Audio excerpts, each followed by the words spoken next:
One youngster by the name of Muhammad Azdi, 13 years old. 13 years old.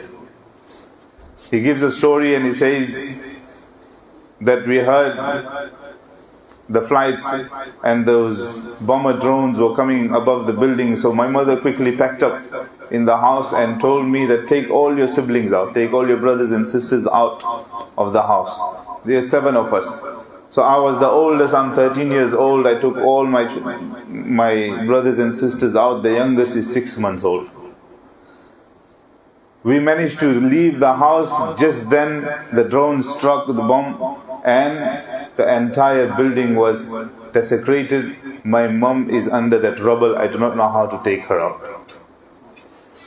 He said, I went around looking for help. I do not know what to do. Afterwards it was announced that my mum has passed away.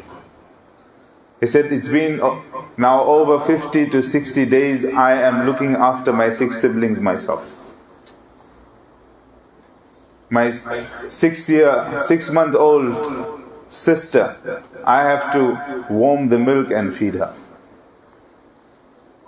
My other sister that is only 6 years old, we go out, we get water far away in a bucket and we bring that water not to drink, to wash our clothes.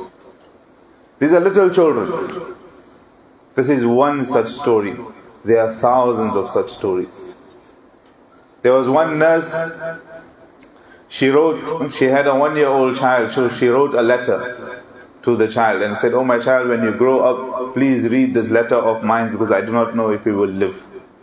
The very next day, because it was dated, everything, the very next day, the mother and the child passes away and the letter remains. These are the people of Masjid al-Aqsa. And they are saying, we don't want anything. All we want the world to know that when we were standing up for Masjid al-Aqsa, where were the Muslims?